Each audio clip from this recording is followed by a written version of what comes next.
Bonjour à toutes et à tous. Bonjour messieurs, merci d'être à mes Bonjour. côtés pour ce webinaire donc, qui est co-organisé par Biogaz Vallée et par GRDF, qui porte spécifiquement sur le plan de relance de l'économie française et notamment les dispositifs à destination des PME, TPE, des entreprises et si possible spécifiquement des entreprises de la filière méthanisation pour pouvoir adresser le marché des unités de méthanisation, mais aussi, pourquoi pas, de tout ce qui est mobilité au GNV, bio-GNV. D'ailleurs, je vois dans les conversations que des représentants de cet aspect-là de la filière méthanisation sont présents à travers GazUp et je salue Arnaud. Donc, vous êtes très nombreux à vous être inscrits à ce webinaire que l'on vous a proposé un peu au pied levé. Je vais revenir sur un peu la genèse des choses avant de laisser la parole à nos intervenants. Vous êtes quasiment 200 à vous être inscrits. Donc, on voit le compteur monter petit à petit des participants. J'espère que vous serez autant de participants que d'inscrits.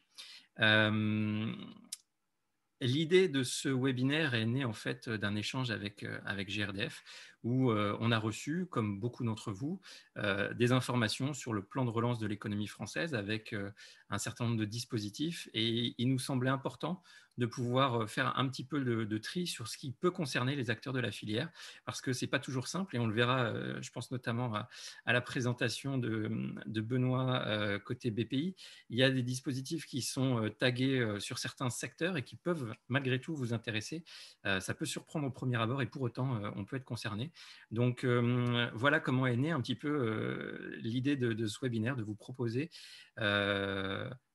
un descriptif de ces dispositifs, de pouvoir répondre à toutes vos questions et je vous expliquerai comment, de vous proposer également par la suite de pouvoir revoir ce webinaire puisqu'il sera à votre disposition sur la chaîne YouTube de Biogaz Vallée en replay, que l'on vous transmettra, puisque vous avez fait l'effort de vous inscrire, on fera l'effort de vous transmettre les présentations ainsi qu'un petit peu plus d'informations. Donc, elles seront augmentées d'un certain nombre de contacts en fonction des dispositifs pour que vous puissiez facilement y accéder. Alors, quelques règles avant de vous présenter nos deux intervenants. Vous disposez pour converser entre vous, avec nous, d'un chat qui s'appelle Converser. Donc, c'est la petite bulle que vous avez en bas de votre écran. Et puis, vous disposez également de la possibilité de nous poser des questions en direct. Et là, vous avez deux petites bulles Q&R, donc questions et réponses, qui sont dédiées à cela. Donc, si vous posez des questions, faites-le par ce biais. Et Dominique, que nombre d'entre vous connaissent, m'accompagne pour pouvoir nous remonter ces questions. Et je serai votre porte-parole. Je les poserai à Mathieu et à Benoît pour qu'ils puissent vous éclairer et éventuellement vous diriger vers les bons interlocuteurs, les bons dispositifs. Donc voilà un petit peu les règles du jeu. Je vais désormais, puisque le propos liminaire… Ah non, il me manque une précision dans ce propos liminaire, c'est qu'on ne parlera pas de financement des unités de méthanisation. Ça vous a été précisé au moment des inscriptions. Ce n'est pas l'objet là. Il n'y a pas de dispositif spécifique, à ma connaissance, sur le financement des unités de méthanisation en tant que tel. Après, il existe des choses à travers les ADEME en direction régionale, les collectivités territoriales, etc. Mais là, on s'adressera vraiment aux entreprises de la filière qui apportent des solutions aux porteurs de projets ou aux exploitants. Ça peut néanmoins être d'intérêt pour les porteurs de projets et les exploitants de savoir ce qui s'y passe, mais on n'abordera pas ce sujet. On dispose d'une heure, donc voilà, le temps nous sera compté. Je vais céder la parole à mes deux intervenants que je vais vous présenter d'abord. D'une part, Benoît Calatayoud, qui travaille chez BPI France, qui est responsable sectoriel transition énergétique à la direction des filières industrielles. Merci Benoît d'être avec nous. Et puis, Merci Grégory. Mathieu Welloff de l'ADEME, qui est conseiller expert à la direction exécutive de l'expertise et des programmes et qui interviendra sur les dispositifs qui sont gérés par l'ADEME dans le cadre de ce plan de relance. Je vous propose le format suivant. Je vais donner la parole à Benoît pour sa présentation. Je vais ensuite ouvrir aux questions qui concernent spécifiquement cette présentation. Il est possible que Benoît doive nous quitter un tout petit peu avant la fin, donc c'est pour ça qu'on prendra les questions avant. Bien sûr, Benoît, vous pouvez rester tout au long de cette séquence, on en sera ravis. Et puis ensuite, on passera à l'intervention de Mathieu et à l'ensemble de vos questions avant de conclure. Merci à vous et je vous cède la parole. Benoît, je vais passer vos slides. Merci beaucoup Grégory, et merci beaucoup à Biogaz Vallée de manière générale et RGRDF d'organiser cet événement autour des enjeux du plan de relance et de manière plus générale du soutien aux entreprises des filières de méthanisation, comme l'a dit Grégory. Donc moi aujourd'hui, je vais vous parler du plan de relance mis en œuvre par BPI France, plutôt tourné vers vos entreprises, mais pas que, puisque vous allez le comprendre, le plan de relance tend à viser des secteurs très larges. Comme l'a dit Grégory, donc je suis en charge des sujets de transition énergétique à la direction de l'innovation de BPI France, où je m'occupe des sujets notamment liés au biogaz et à la méthanisation de manière générale, mais pas que, puisque je m'occupe aussi beaucoup d'hydrogène et de nouveaux nucléaires notamment.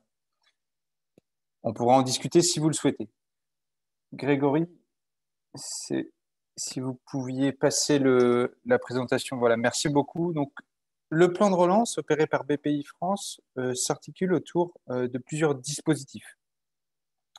Je souhaiterais commencer par deux principaux dispositifs qui ne vous concernent pas directement, mais qui peuvent être utiles, et notamment pour des projets collaboratifs. Il y a d'abord le fonds de soutien à la modernisation des filières automobiles et aéronautiques, et puis des appels à projets thématiques, plan de relance pour l'industrie, dans des secteurs stratégiques au niveau national. Commençons par la modernisation des filières automobiles et aéronautiques, qui consiste à accélérer, diversifier et moderniser la transformation écologique à travers deux fonds dédiés à l'automobile et à l'aéronautique, avec deux principes qui guident l'action: la compétitivité des entreprises et l'amélioration de leur empreinte environnementale. Comme vous pouvez le voir, ces deux fonds sont dotés de plusieurs centaines de millions d'euros en 2020 et ils s'étalent sur 3 ans. L'élément important à retenir ici, c'est que les projets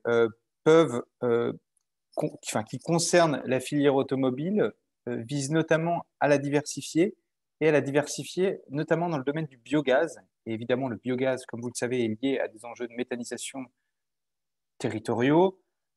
Donc là, je vous encourage à regarder de près ce dispositif et éventuellement à vous rapprocher d'entreprises du secteur automobile qui pourraient être intéressées par le sujet, notamment dans le cadre d'une coopération sur l'ensemble de la chaîne de valeur qui permettrait de mettre en place du biogaz. Sur l'aéronautique, je voulais le mentionner aussi, mais de même, du biogaz pourrait être utilisé pour des transports annexes, disons à l'avion.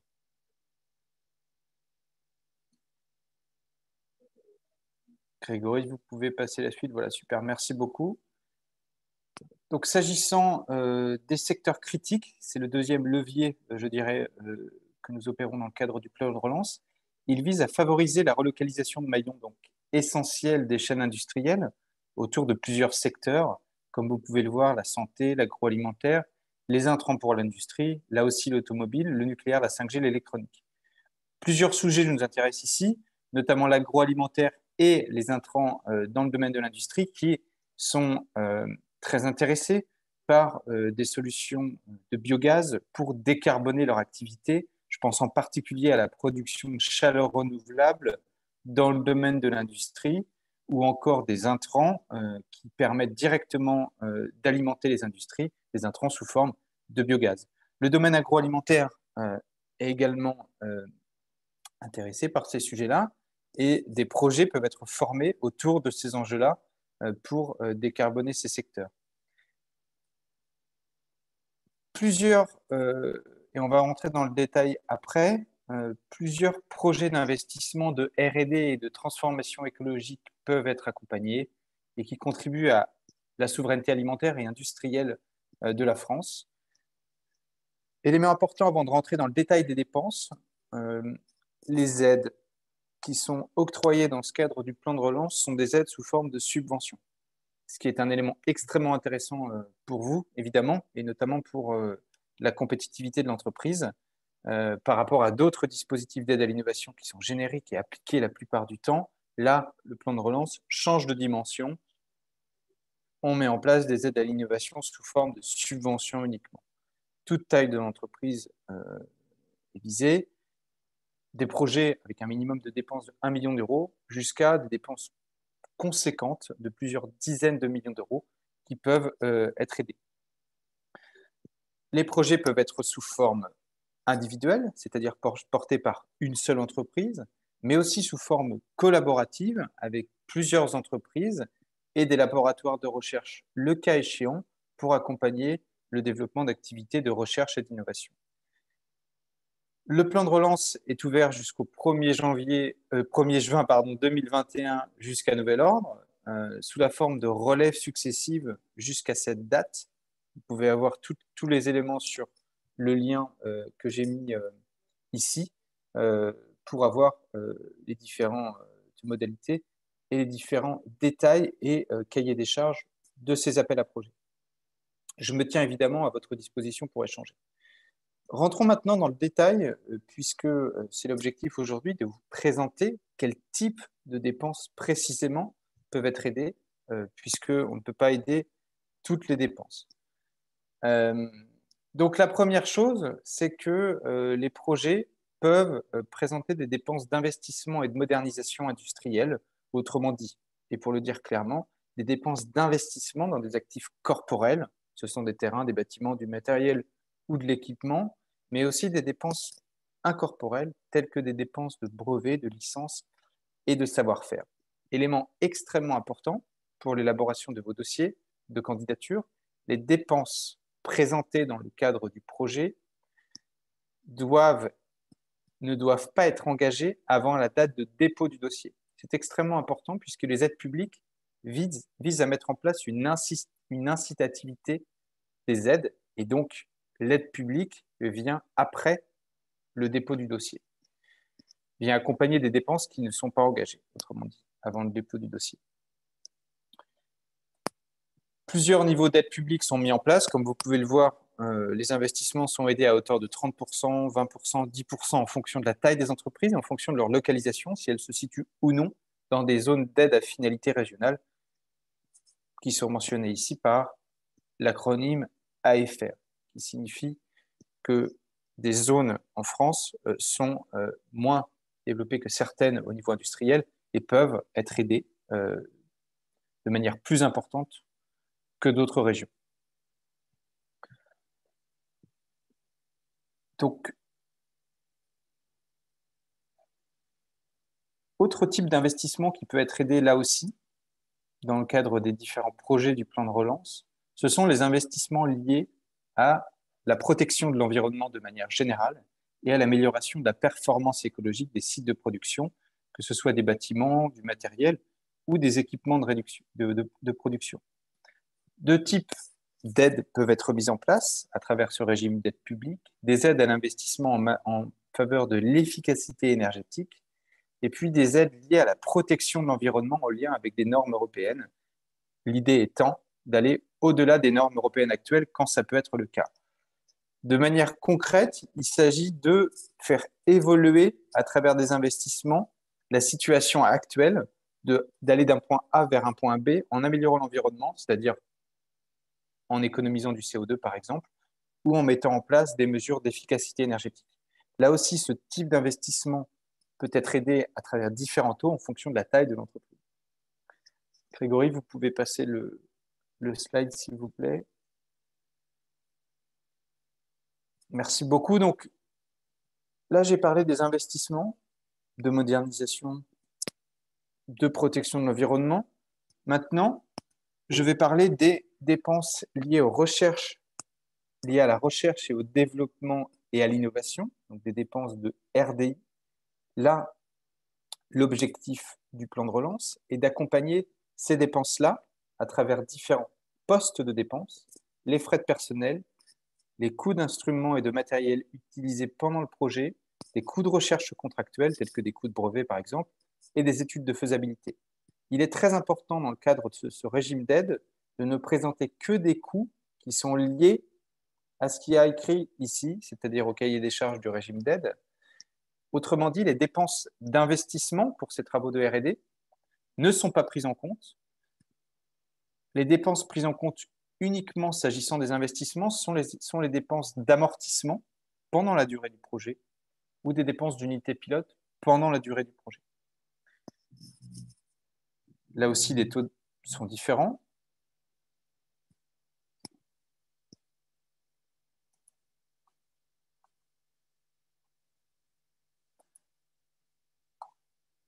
Dernier élément et dernier régime d'aide, il s'agit du régime d'aide temporaire Covid qui peut être attribué aux entreprises de toute taille et pour n'importe quel type de dépenses présentées, à condition que l'entreprise ait subi, et le prouve évidemment, des difficultés liées à la crise du Covid au cours de l'année 2020, des difficultés principalement d'ordre financier et d'ordre de trésorerie.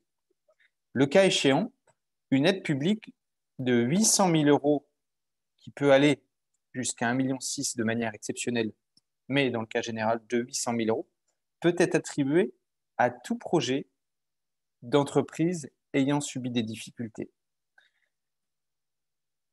Le cahier des charges a été précisé récemment sur ces 800 000 euros.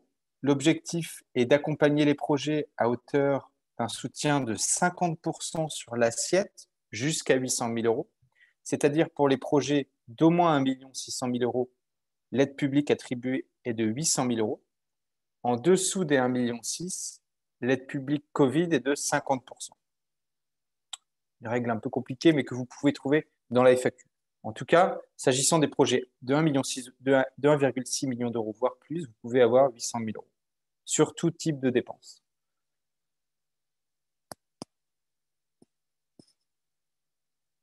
Grégory, vous pouvez passer. Donc là, je vais présenter rapidement ce qu'on fait hors du plan de relance, qui existe toujours, puisque le plan de relance ne vient pas gommer toute notre action. Il vient en complément de l'action de BPI France, qui depuis peu, depuis septembre dernier, a dévoilé un plan climat qui vise à faire de BPI France la banque française du climat, aux côtés notamment de l'ADEME, l'Agence d'expertise de l'environnement. Banque française du climat autour de 3 axes. Le premier est le développement des énergies renouvelables, le deuxième est l'accompagnement des entreprises à la transition énergétique et le troisième est le financement des green tech, des innovations de rupture technologique dans la transition énergétique. Plusieurs types d'outils sont mis en place, des appels à projets génériques et des concours, et puis le plan Deep Tech, sur lequel je vais passer rapidement, Grégory. Premièrement, donc des appels à projets génériques et des concours, comme je l'ai mentionné, à travers notamment des appels à projets qui s'appellent PSPC, Projets structurants pour la compétitivité, qui visent en synthèse à accompagner des projets collaboratifs avec des entreprises et des laboratoires de recherche afin de faire émerger des innovations et des activités innovantes de manière générale autour de ces consortiums, et notamment dans le domaine du biogaz et de la méthanisation. Autre type d'appel à projet, très rapidement, le concours ILAB, qui est actuellement en cours et qui là vise à faire émerger des innovations de rupture plus amont que PSPC. Des innovations de rupture technologique, l'enjeu est de faire passer des innovations du monde de la recherche vers le monde de l'entreprise. Il s'agit de la 23e édition qui a lieu en ce moment. C'est chaque année. Je vous invite à postuler, ou en tout cas à en parler autour de vous, puisque ce concours-là vise des entreprises jeunes, peu créées ou créées il y a moins de 2 ans, et des projets avec un faible budget, entre guillemets, de 1 million d'euros, mais une subvention d'au moins 600 000 euros. Donc là, l'enjeu est vraiment de passer à l'échelle, d'accompagner l'émergence de ces innovations. Grégory, pour une dernière slide autour du plan Deep Tech. Donc, le plan Deep Tech, qui est une des priorités stratégiques de BPI France et notamment de la direction de l'innovation, et qui vise à accompagner là aussi l'émergence d'innovations de rupture technologique dans tous les domaines, et y compris celui de la transition énergétique et de la méthanisation et du biogaz en général, à travers notamment, et c'est l'élément important, sa gestion du plan Deep Tech, nos directions régionales, donc nos implantations régionales, puisque BPI est structuré autour de 48 implantations régionales qui visent à recueillir au plus près les besoins des territoires et des entreprises. Plusieurs types de dispositifs existent à travers ce plan Deep Tech qui permettent d'accompagner l'émergence de projets, de petits projets avec des niveaux de TRL hauts, aux projets un peu plus gros avec des niveaux de TRL qui vont progressivement vers les phases industrielles, en tout cas de marché. L'idée étant d'accompagner encore les innovations de rupture technologique pour contribuer à la lutte contre le réchauffement climatique. Mais pas que, puisque le plan Deep Tech est générique. Voilà, j'en aurais terminé pour un panorama rapide de nos activités. J'ai juste mis en annexe la carte de France avec nos différentes implantations régionales, en tout cas les plupart, pour que vous ayez une bonne vision de nos actions au niveau territorial. Vous pouvez notamment voir que nous sommes présents aussi en Outre-mer. Voilà pour la présentation. Je suis à votre disposition pour tout type de questions, maintenant ou plus tard. Grégory, j'imagine que vous passerez nos coordonnées avec Mathieu aux participants. Merci beaucoup et merci encore pour l'organisation. Merci beaucoup, Benoît, pour cette présentation qui est pile dans le temps imparti pour permettre de laisser la place aux questions. Alors, quelques commentaires d'ores et déjà. Donc, merci à Alice Lostis qui est vigilante sur mes propos et je l'en remercie parce que ça permet de préciser les choses. J'ai dit que dans le cadre du plan de relance, il n'y avait pas d'aide dédiée à la méthanisation. C'est exact, elles ne sont pas encore précisées, même si on parlait d'aide pour les unités spécifiquement ayant pour intrant des biodéchets. Voilà, cette précision étant faite, on attend néanmoins de savoir à quelle sauce on pourra être mangé sur ce sujet-là en particulier. Et puis, donc je précise à nouveau que l'ensemble des diapositives, puisque ça fait beaucoup d'informations en un temps court, et ce sera certainement pareil avec Mathieu, l'ensemble des diapositives vont vous être envoyées, puisque vous êtes inscrits, nous disposons de vos mails, et nous allons vous envoyer les informations augmentées même. Et d'ailleurs, donc je vous laisse poser vos questions sur la partie questions et réponses. Je les transmettrai à nos animateurs. Moi, j'ai enfin nos intervenants. J'ai une première question. Je suis dirigeant d'entreprise. Tout ça m'est un petit peu et un peu obscur pour moi parce que je ne connais pas nécessairement tous les dispositifs ou en tout cas le plus pertinent par rapport à mon projet. Moi, ce que je connais le mieux, c'est mon entreprise et le projet que je porte pour cette entreprise de développement, etc. Plutôt que d'identifier les différents dispositifs, parce que je n'ai pas eu le temps de participer à l'excellent webinaire organisé par Biogaz Valley et GRDF avec d'excellents intervenants, est-ce que je peux aller directement frapper à la porte de BPI, puisque vous nous avez montré une carte de France avec tous les interlocuteurs, raconter mon projet et comment ça se passe? Quel est le parcours en fait? Bien sûr. Moi, j'inviterai les entreprises à se rapprocher de leur pôle de compétitivité dans un premier temps, Bien sûr. mais aussi évidemment de BPI France qui reste à l'entière évidemment disposition des entreprises pour les accompagner dans le paysage des aides à l'innovation génériques et celles mises en place dans le cadre du plan de relance. S'agissant des aspects thématiques du plan de relance liés aux enjeux de biogaz, ils peuvent évidemment contacter les directions régionales pour une mise en relation avec des personnes qui pourraient être plus à même de leur répondre, ou soit me contacter directement sur des enjeux particuliers liés à la transition énergétique. Je répondrai évidemment volontiers au sujet. Mais vous pouvez tout à fait contacter vos directions régionales aussi. Alors, merci de me donner l'occasion de préciser que, effectivement, des pôles de compétitivité sont présents et sont là aussi pour accompagner le développement des projets. Alors, c'est vrai plutôt sur le côté RDI que sur d'autres aspects. Mais en tout cas, si ça concerne la recherche, le développement, l'innovation, des pôles comme le pôle de compétitivité et industrie agro-ressources, celui de la bioéconomie, des pôles comme Tenerdis, Accélera, Derby, etc. en France, sont à disposition pour pouvoir eh bien, être à l'écoute, voire vous accompagner à monter des consortiums. Parce que des fois, c'est vrai que les budgets sont quand même, en tout cas les niveaux d'éligibilité, je voyais le seuil d'1 million, pour une TPE, ça reste quand même assez compliqué d'accéder à ce niveau-là. Et des consortiums peuvent être pertinents dans ces cas-là. Donc, les pôles peuvent être des catalyseurs.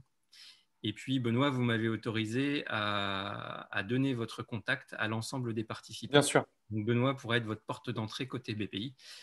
Si vous le souhaitez, maintenant que les présentations sont faites, les choses seront plus faciles. Voilà. Alors, je me tourne vers les questions. Pas de questions particulières, c'est que c'était très très clair. Je le redis, le webinaire sera à votre disposition puisque c'était une question qui était posée en replay sur la chaîne YouTube de Biogaz Vallée et on vous enverra le lien pour que vous puissiez en profiter à loisir. Voilà. Benoît, je vous laisse rester avec nous et puis je vais passer la parole à Mathieu, donc Mathieu Welloff de l'ADEME. Merci. Merci à vous, qui va nous présenter les dispositifs du plan de relance de l'économie française qui sont administrés par l'agence. OK. Donc, je vais vous présenter tous ces dispositifs. C'est une présentation volontairement un peu complète parce que l'idée, c'est que vous ayez à la fin toutes les diapos, mais enfin, je ne vais pas passer trop de temps dessus, sinon ce sera trop compliqué. Par ailleurs, moi, ce que je connais particulièrement, donc je suis effectivement conseiller auprès de la directrice exécutive de l'expertise et des programmes.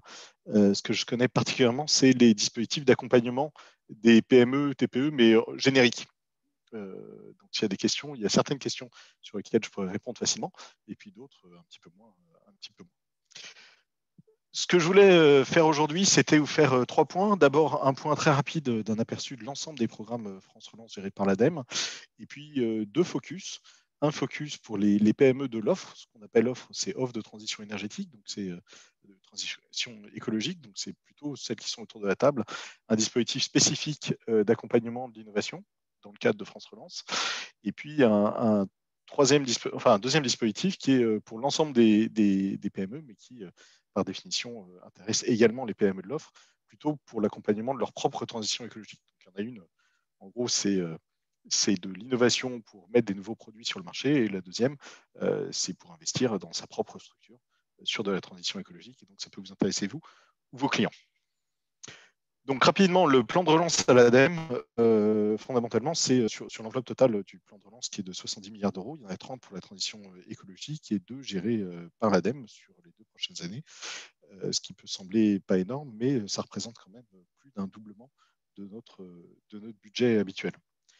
Et la répartition, elle se fait principalement par l'abondement de grands fonds qu'on gérait déjà, ou de grands fonds qui étaient déjà largement dont la création était largement anticipée, donc un fonds de décarbonation de l'industrie pour travailler sur les procédés industriels à 600 millions d'euros, un fonds de décarbonation sur la chaleur bas carbone, qui est en fait le fonds chaleur pour tout ce qui est chaleur décarbonée et biomasse à 600 millions d'euros. Le doublement du fonds économie circulaire à 500 millions d'euros, et puis une grosse enveloppe sur l'hydrogène qui est plutôt pour le moment plutôt pour les gros acteurs et pour la R&D à 275 millions d'euros. Et puis ensuite, toute une série de fonds plus limités mais plus nouveaux sur le recyclage des friches, sur le tourisme durable, sur l'agriculture, le bon bilan carbone, et puis des fonds, et c'est un peu la première fois qu'on a ça, 80 millions d'euros, pour la transition écologique des PME. Ce à quoi s'ajoute évidemment, j'en parlerai pas, mais ce à quoi s'ajoute le budget de l'ADEME, donc en intervention, c'est-à-dire en financement à peu près 500 millions d'euros par an, et les programmes d'investissement d'avenir qu'on gère encore à hauteur, là encore, à peu près 2 milliards d'euros. Ce sur quoi, enfin, le vrai focus d'aujourd'hui, c'est les 80 millions d'euros. Donc vous allez dire, c'est pas beaucoup, mais en même temps, c'est la première fois qu'on a des fonds spécifiques pour les TPE et PME. qui sont en gros répartis sur des dispositifs génériques pour les PME, tremplin, un dispositif innovation qui s'appelle EETE, Entreprise engagée pour la transition écologique, et puis l'accompagnement à l'éco-conception dont je parlerai moi aujourd'hui. Sachant que les chiffres que je vous présente là sont plutôt indicatifs, c'est des indications d'engagement, mais les retours qu'on a pour le moment du gouvernement, c'est si on engage ça, il y en aura plus. Ça, c'est vraiment... Oui. Pour que le son soit meilleur, est-ce que vous pourriez parler un tout petit peu plus fort, s'il vous plaît? Je peux essayer de parler plus fort et plus devant mon micro. C'est un slide juste pour que vous l'ayez, c'est l'ensemble des appels à projets aujourd'hui ouverts et des montants correspondants, et je ne vais pas rentrer dans le détail, mais vous l'aurez évidemment. Alors, 2 dispositifs particulièrement qui peuvent vous intéresser. Le premier, l'accompagnement à l'innovation, entreprises engagées dans la transition écologique.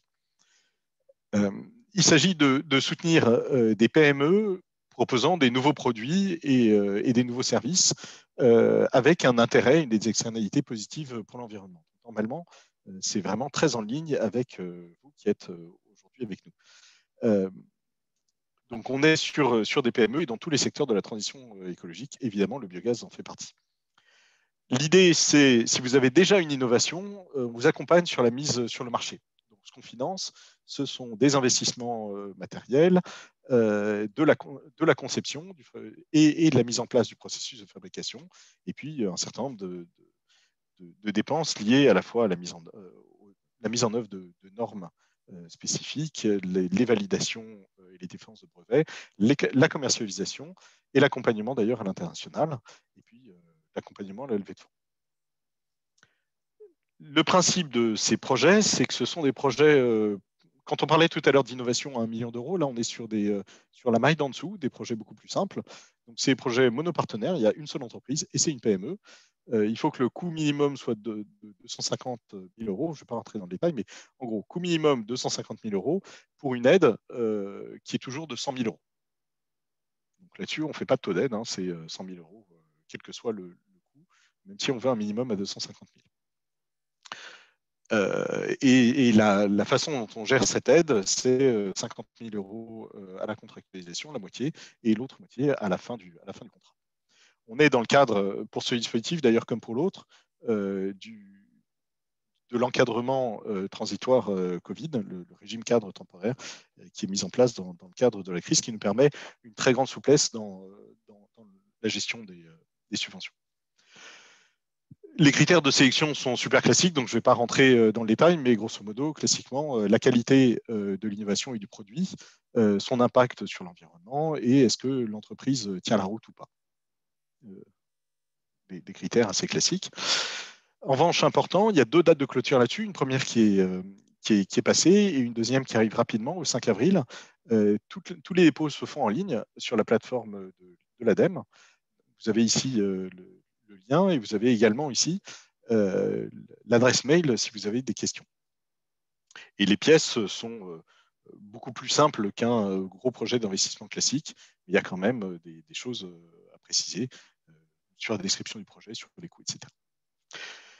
Je voulais faire un focus aussi avec cette slide un peu large, mais un focus biogaz, même si on est là en dehors du plan de relance pour comparer les différents dispositifs. Donc le premier, c'est EETE, donc les dispositifs d'accompagnement à l'innovation. Le premier, c'est EETE, dont j'ai parlé, la première colonne. Le deuxième, c'est l'appel à projet Flash, dans le cadre des investissements d'avenir, sur la méthanisation. Donc on est sur des démonstrateurs de solutions, plutôt plus importants, sur des projets supérieurs à 1 million d'euros, qui peuvent être soit avec un seul partenaire, soit plusieurs, mais pas des très gros, donc moins de 5 partenaires. Et on est dans un système plus classique du programme d'investissement d'avenir avec des mix de subventions et d'avances remboursables. Le principe des avances remboursables, c'est si le projet plante complètement, c'est transformé en subvention, c'est vous ne remboursez pas, mais s'il réussit, vous remboursez. Et donc, il y a une partie de prêt. Et là-dessus, vous avez encore les dates de clôture et les contacts. Donc, la première est passée, mais il y en a une deuxième, et les contacts pour cet appel à projet. Et puis, le dernier, qui est un concours d'innovation, donc qui est très proche des e-labs dont on parlait, c'est en fait, il y a une espèce de transfert entre l'ADEME et BPI sur ces domaines. Donc, les concours d'innovation innovent qui deviendront e-lab, mais il y en a encore un qui est piloté par l'ADEME. voilà, trois dispositifs un peu différents. Le premier étant dans le plan de relance, les deux autres étant plus classiques sur le programme d'investissement d'avenir, mais sur l'innovation, sachant que celui du milieu intéresse spécifiquement la méthanisation. Voilà ce que je voulais présenter sur l'innovation. Et puis le deuxième programme dont je voulais parler, c'est un programme qui est vraiment là sur l'accompagnement de la transition écologique des TPE et PME, qu'on appelle Tremplin, qui est une entrée de gamme pour toutes les PME pour l'ADEME. C'est vraiment tout nouveau pour nous de faire un truc comme ça. Donc c'est un guichet d'aide hyper simplifié, basé sur une liste de mesures éligibles des études et des investissements. En gros, la règle, c'est soit ce que vous voulez faire, c'est dans la liste et c'est éligible, soit c'est pas dans la liste et c'est pas éligible. C'est vraiment très très simple. Avec normalement quelque chose d'autoportant où toutes les entreprises peuvent comprendre directement les définitions de ce qui est possible et pas possible, et un parcours client assez simple. Et derrière, nous, on s'engage à contractualiser très très vite. Quand on dit très vite, c'est entre la réception d'un dossier complet et le contrat et la première avance, c'est une semaine. Mais l'idée, c'est que c'est un premier dispositif, c'est-à-dire c'est un tremplin pour aller plus loin. Il y a les autres dispositifs développés par l'ADEME dans le cadre du plan de relance, ou en dehors du plan de relance, et évidemment par les partenaires de l'ADEME, dont BPI. Donc rapidement là-dessus, parce que ça couvre, juste pour dire que ça couvre tous les domaines de la transition écologique et que toutes les informations sont évidemment sur Internet, mais en tant que PME, quel type d'investissement vous pouvez mettre en œuvre? Et bien, tout ce qui est lié à la comptabilité carbone, un bilan gaz à effet de serre ou stratégie carbone, des choses dans le domaine du bâtiment et de la qualité de l'air, donc tout ce qui est études, audit, maîtrise d'œuvre, évidemment, diagnostic sur la qualité de l'air. Des investissements également sur la performance énergétique de vos bâtiments industriels et sur les économies d'énergie sur économie d'énergie et énergie renouvelable sur vos bâtiments industriels. Industriels parce que tertiaire, il y a un crédit d'impôt, donc on ne couvre que les bâtiments industriels. Mais tout ce qui est investissement dans l'éclairage aussi, qui n'est pas dans le cadre du crédit d'impôt, des investissements spécifiques dans le froid commercial. Dans les transports, alors attention, ça vous concerne vous, mais ça peut concerner vos clients, parce que sur les études, on finance toute une série d'études sur les diagnostics de flotte d'entreprise, les plans de déplacement, etc. Mais sur les investissements, on finance entre autres l'achat de véhicules électriques ou de fourgons GNV, ce qui peut vous intéresser vous ou vos clients, et sur lesquels il y a des subventions de 4 000 euros forfaitaires par camionnette GNV typiquement. Mais aussi des vélos cargo électriques. Enfin, ça part dans tous les domaines de la transition écologique. On a des aides spécifiques sur les véhicules froids, et puis enfin, dans tout ce qui est économie circulaire et gestion des déchets, bien évidemment, toutes les études classiques, des diagnostics spécifiques sur l'emballage qui vous concernent assez peu, mais qui pour nous sont assez stratégiques en ce moment, des diagnostics et des études sur l'éco-conception qui peuvent vous intéresser. Si vous voulez vous lancer dans une démarche éco-conception, il faut passer par ce dispositif. Si vous voulez aller plus loin, on a tout un pack éco-conception. Donc l'idée, c'est pour les premiers pas, c'est par tremplin. Si vous voulez vraiment aller plus loin, il y a des aides spécifiques de l'ADEME sur l'éco-conception. Et puis dans tremplin, vous pouvez également financer tout ce qui est affichage environnemental et écolabel. Mais aussi un certain nombre d'investissements sur la gestion des déchets, alors sur la préparation et les composteurs pour les biodéchets. Donc c'est plutôt pour vos clients, ça ne va pas être pour vous. Plastique, carton, etc. Et puis des lignes spécifiques pour les entreprises du BTP. Le principe, c'est que c'est pour toutes les entreprises dans tous les secteurs d'activité, quelle que soit leur forme juridique, sauf les auto-entrepreneurs, pour une question que vous pourrez comprendre. Et puis, c'est dans le détail, il y a des différences régionales en fonction de l'existence de dispositifs ou pas.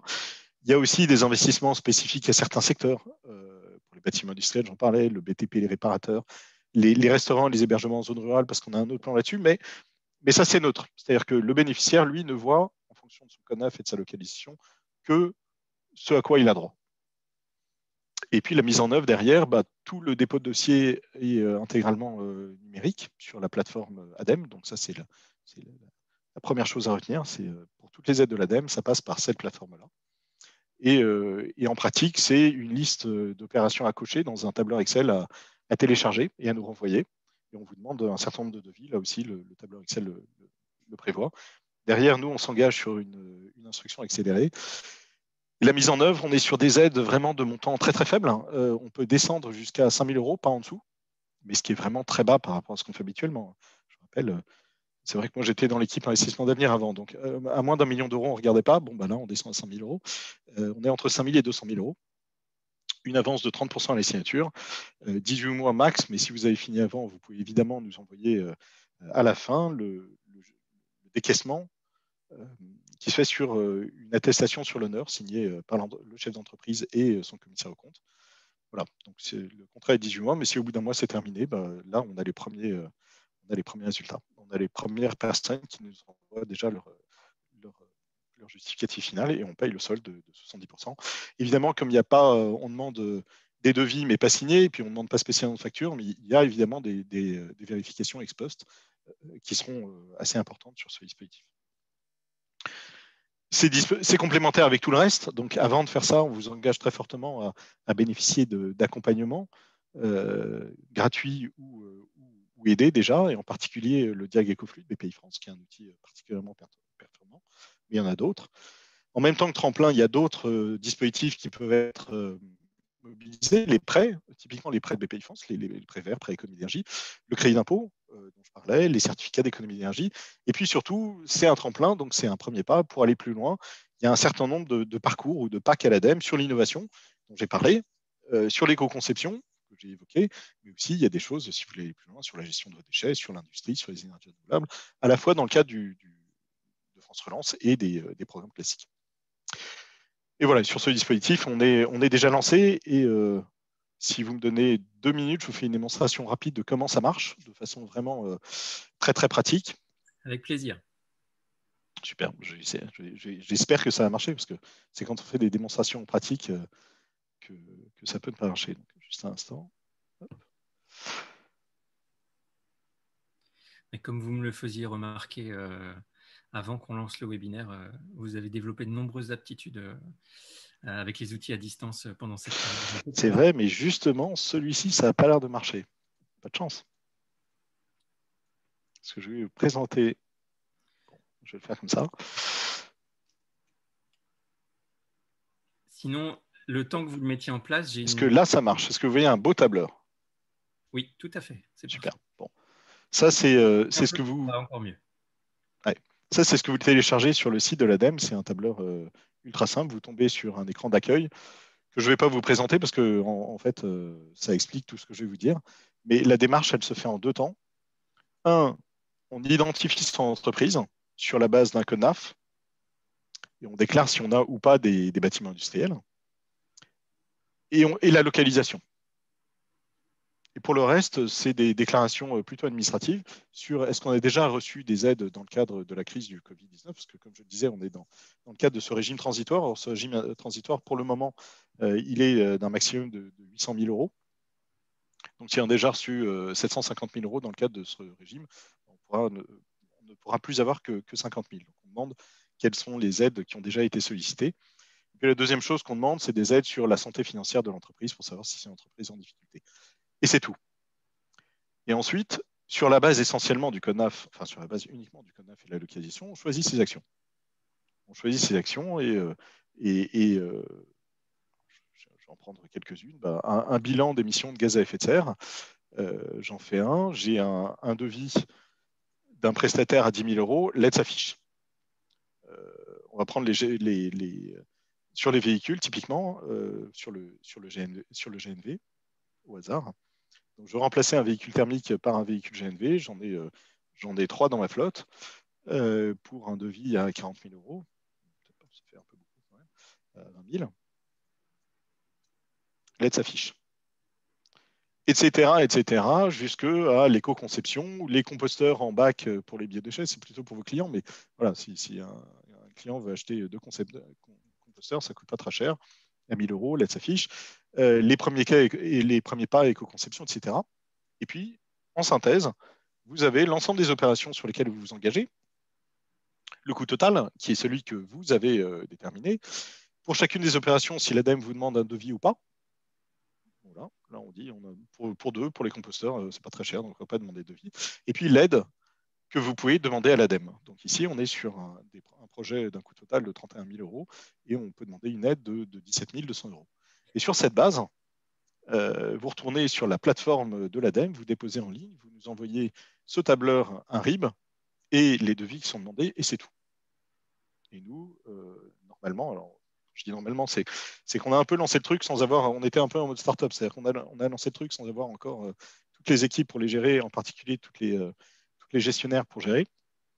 Mais dès qu'on sera réellement en capacité d'être en mode croisière, on traitera ça en une semaine. Voilà ce que je voulais vous présenter. S'il y a une chose à retenir, et une seule, et je reviens sur ma slide, une seule chose à retenir dans tout ce que je vous dis, c'est que pour toutes les aides de l'ADEME, on passe par un seul guichet, qui est la plateforme Agir pour la transition.adem.fr. C'est vraiment là-dessus. Vous pouvez aussi aller directement sur entreprises engagées pour la transition écologique, ETE, mais pareil, c'est dans le cadre de cette plateforme, sur Tremplin pour la transition écologique, c'est dans le cadre de cette plateforme, sur toutes les autres aides qu'il y aura, et si demain, effectivement, il y a des aides spécifiques biogaz, ce sera dans le cadre de cette plateforme. Bref, il y a une entrée unique pour toutes les demandes d'aide pour les entreprises à l'ADEME, c'est dans le cadre de cette plateforme que vous pourrez trouver les informations. Voilà ce que je voulais vous présenter aujourd'hui. Merci beaucoup Mathieu pour cette présentation complète et qui sera d'autant plus pertinente lorsqu'on aura envoyé les supports pour que les uns et les autres puissent en plus se les approprier. Et merci pour la démo en direct qui a fait ses preuves. Donc ça fonctionne plutôt bien. Alors pour ce qui concerne la filière méthanisation biogaz, les biodéchets, nous on préfère les déconditionner pour qu'ils servent d'intrants dans les unités de méthanisation, mais la filière compostage a également toute sa place, bien entendu. Alors, j'ai pas mal de questions que Dominique est en train de me faire remonter. Alors, j'en ai une pour Benoît, du côté de BPI, de Maria Tancredi du Ciel, qui est un syndicat de collectivité du côté de Saint-Étienne, si je ne me trompe pas, sur la transition énergétique, et qui me dit le Ciel Transition énergétique étudie un projet collaboratif avec l'INRAE. Cela serait intéressant pour nous d'avoir un premier échange avec BPI. Donc, Benoît, vous nous confirmez le parcours? Vous pouvez être cette porte d'entrée, ou bien Maria est-elle obligée de s'adresser à son interlocuteur en local? Alors, je vous laisse vous reconnecter. Et le son et l'image. J'espère que vous n'avez pas trop de problèmes. Peut-être en attendant, je vais adresser une question à Mathieu, le temps que Benoît remette en place sa connexion. Donc, j'ai un jeune entrepreneur de la filière qui a monté son entreprise qui s'appelle Biorengaz. Donc, c'est Jonathan Fritsch qui est basé en Alsace et qui demande quel délai escompté pour le retour de l'ADEME concernant un dépôt EETE, donc entreprise engagée pour la transition écologique, avant le premier relevé, et ce, dans une perspective de planification des embauches. Parce qu'on a une filière qui embauche, je le rappelle. Normalement, les retours, l'analyse des projets est en cours et les retours devraient se faire en avril. D'accord. Donc avril pour un dépôt qui a été fait lors du premier relevé. Absolument. Et pour le dépôt qui doit être fait pour le 5 avril de mémoire? On va essayer de le faire pour fin mai, mais on n'en est pas tout à fait sûr. Donc ce sera plutôt début juin. Et c'est relativement rapide quand même. C'est un dispositif qui est... C'est bien que vous le souligniez. C'est toujours plus agréable quand c'est quelqu'un de l'extérieur qui le dit. Il faut le dire, et je n'ai rien à y gagner, si ce n'est l'efficacité pour le déploiement dans la filière. Donc ce dispositif, il vous reste, on est le 16, il vous reste 20 jours pour... 20 jours pour vous positionner. Donc n'hésitez pas, c'est relativement léger et donc c'est tout à fait adapté. Catherine Belay nous demande comment fonctionne l'ADEME par rapport à BPI. Vous nous avez présenté des dispositifs communs, etc. Voilà, il faudrait un regard croisé avec Benoît sur le sujet, mais en ce moment, on a un rapprochement très, très, très important avec BPI. Vraiment, donc on a à la fois des outils communs. Quand on parle d'un outil commun, c'est par exemple alors les prêts verts. Bon, il y a plusieurs générations de prêts verts à BPI, mais celui qui est en place actuellement, c'est un prêt pour financer la transition écologique des entreprises. Et ben, il est financé par l'ADEME. C'est-à-dire que c'est un prêt sans garantie et avec un taux qui est bonifié. La garantie est financée par l'ADEME, la bonification de taux financée par l'ADEME. L'accompagnement des entreprises qui se fait par le Diag Ecoflux, typiquement, c'était un produit ADEME transféré à BPI. Donc on a là vraiment en ce moment, on est dans une phase assez intéressante de rapprochement très très important où on se rend compte qu'on a un peu à gagner les uns et les autres à bosser ensemble. Nous, je vous dis ce qu'on attend de BPI et je vous dis ce que je pense qu'ils attendent de nous. Nous, ce qu'on attend, enfin, nous, ce qu'on n'a pas et ce que BPI a, c'est le réseau des conseillers sur le territoire et qui sont en capacité d'échanger avec des entreprises. C'est pour ça quand Benoît peut dire, bah, voilà, vous pouvez facilement contacter un représentant de BPI sur le territoire. Nous, on a des réseaux sur les territoires qui sont 10 fois plus faibles. Et donc, c'est beaucoup plus difficile pour nous d'échanger en détail sur des projets. Donc, soit on échange sur des très très gros projets à quelques dizaines de millions d'euros et ça, on y passe le temps, soit sur des petits, on essaie de le faire sans parler à personne parce qu'on n'a pas le temps de le faire. Et à l'inverse, BPI, je pense que ce qui les intéresse, c'est effectivement l'expertise qu'on peut avoir sur les sujets de transition écologique. Donc, en ce moment, il y a une espèce de lune de miel assez intéressante entre les deux organismes. D'accord. Alors, quand Benoît aura résolu son problème de connexion, il pourra nous confirmer la lune de miel. J'ai une question très pratique d'un participant qui cherche à calorifuger ses réseaux aéroliques froids. Alors, ça dépend un peu de la taille de l'entreprise, mais si c'est juste ça, il est probable que le meilleur guichet soit un truc dont on n'a pas parlé aujourd'hui ou pas en détail, mais il y a des appels à projets sur l'amélioration de la performance énergétique dans l'industrie. C'est les décarbonation de l'industrie, mais dans lequel il y a pas mal de performance énergétique.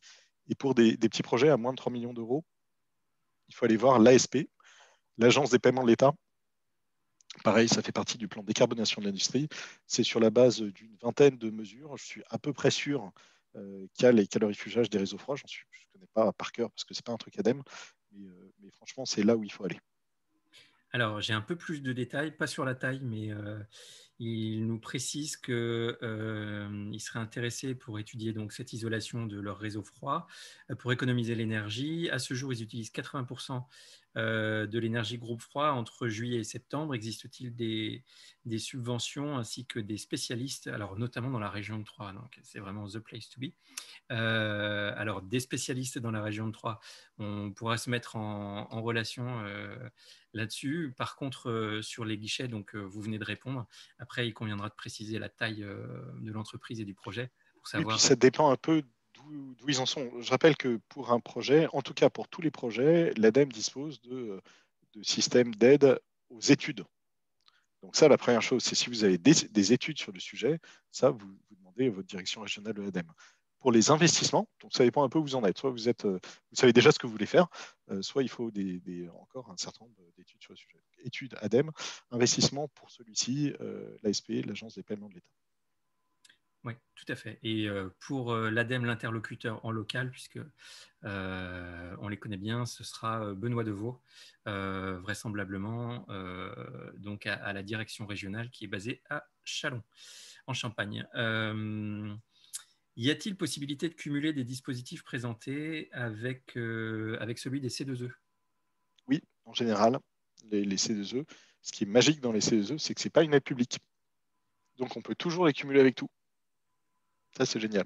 Ce qui est compliqué, c'est le cumul avec les autres aides publiques. Mais les C2E, dans le doute, c'est toujours oui. Donc c'est parfait. Merci pour cette réponse claire et précise. J'avais une question avec les acteurs de la mobilité. Alors, savez-vous si le dispositif tremplin concerne le remplacement des poids lourds et si la condition de destruction de l'ancien véhicule a été maintenue? Alors, oui, ça remplace, ça concerne les poids lourds, mais peut-être pas pour le GNV, justement.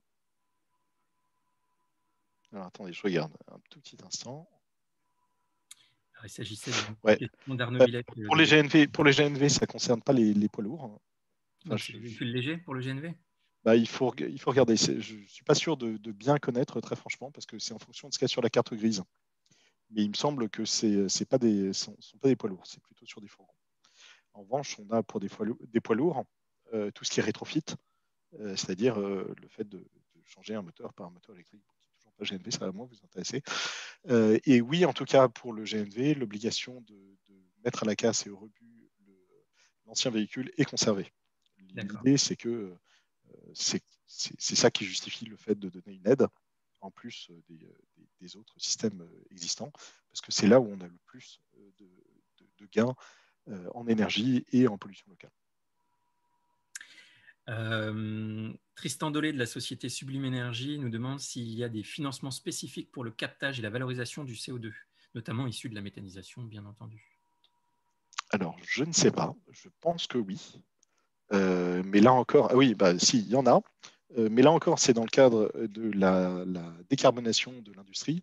Donc là, on va être sur des montants normalement très élevés. Et là, on a un guichet à l'ADEME qui est un guichet décarbonation de l'industrie. C'est un défaut. Donc là encore. Pourquoi un montant très élevé? Parce que Sublime est une entreprise qui monte. J'ai lu récemment qu'elle avait fait l'objet d'une réussite d'une levée de fonds. Donc j'imagine que ça ne leur fait pas peur. Ils sont en phase de développement. Est-ce que vous pouvez préciser les montants?